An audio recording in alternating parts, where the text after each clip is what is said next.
Malam minggu ini Fikar begitu senang karena bisa pulang ke Jakarta lebih cepat dari perjalanan dinasnya. Ia sengaja tidak memberitahu sang istri untuk memberikan kejutan.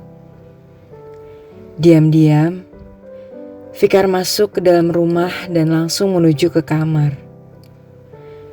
Ternyata, Manda sang istri tengah mandi sambil bersenandung fales. Mendengar nyanyian itu, Fikar menahan cekikikannya. Ia berencana menunggu Manda selesai mandi dan mengagetkannya.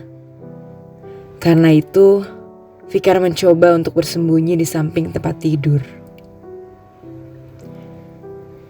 Baru saja ia memilih posisi, bunyi getaran ponsel yang ada di meja samping tempat tidur mengagetkannya. Fikar bingung melihat nama yang muncul di ponsel istrinya. Lerik. Untuk apa sahabatnya sejak kuliah itu menelpon Manda semalam ini? Apa mungkin ada hal mendesak yang terjadi? Karena takut ada hal penting, kemudian Fikar berpikir untuk mengangkat telepon itu.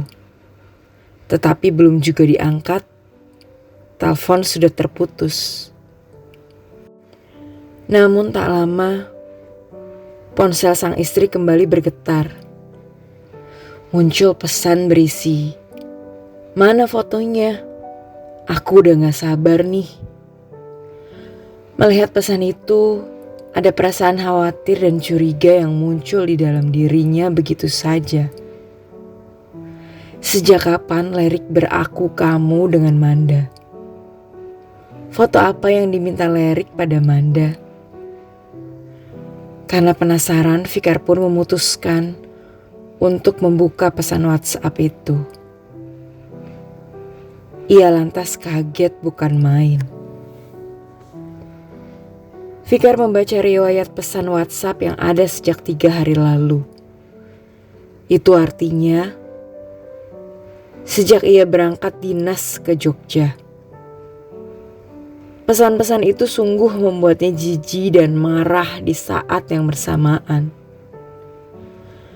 Bagaimana bisa sahabat lamanya itu saling berkirim foto bagian sensitifnya dan mengirimkan pesan tak senonoh dengan Manda, istri yang sangat disayangi Fikar. Bagaimana bisa mereka berdua berselingkuh di belakang Fikar selama ini?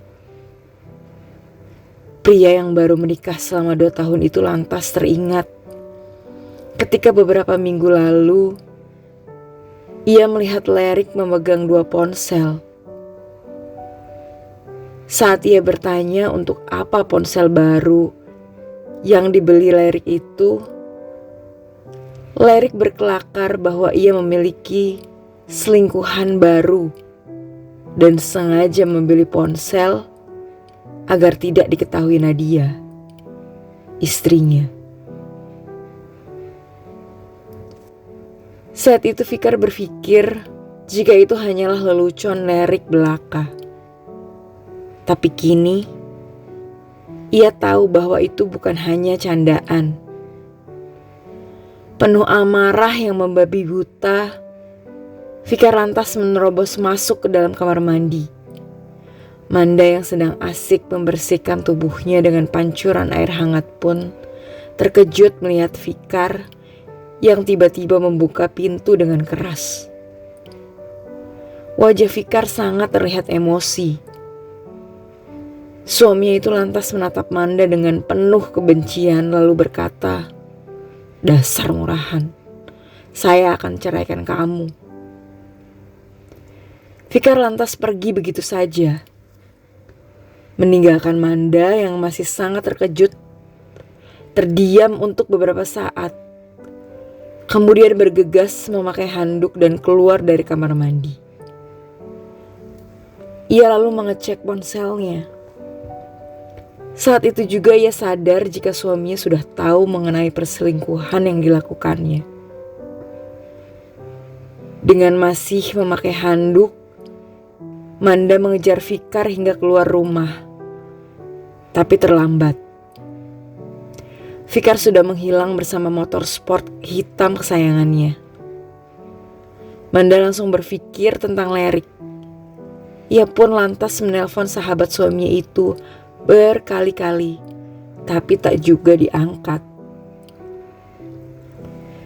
Sementara itu, Fikar yang dengan kecepatan maksimal tak memerlukan waktu lama untuk sampai ke rumah Lerik. Lerik yang tengah asik bermain game di ponsel barunya itu terkejut saat seseorang mengetuk keras pintu rumahnya.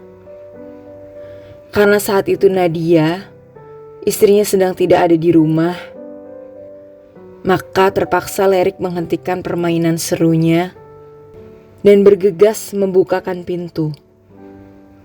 Begitu pintu terbuka, Lerik amat terkejut mendapati Fikar dengan wajah penuh kebencian langsung menyerangnya membabi buta.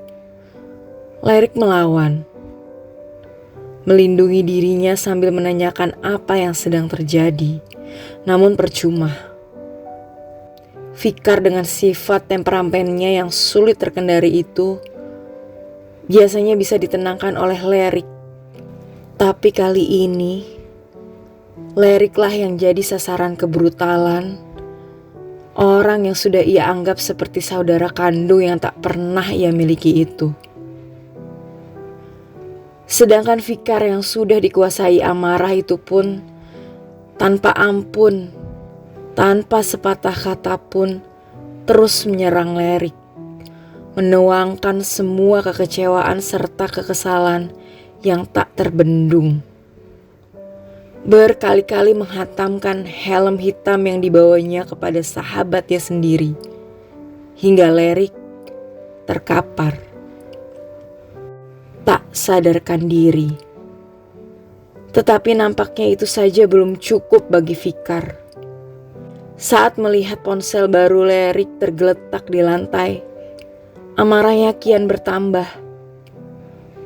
Dari saku celananya, Fikar mengambil pisau lipat yang selalu dibawanya itu, lantas berkali-kali menghujamkannya pada Lerik yang bahkan tak bisa lagi bergerak. Tetangga sekitar yang mendengar keributan segera berdatangan, berusaha menahan dan mengamankan Fikar, tapi sayang terlambat. Lerik sudah terbujur kaku.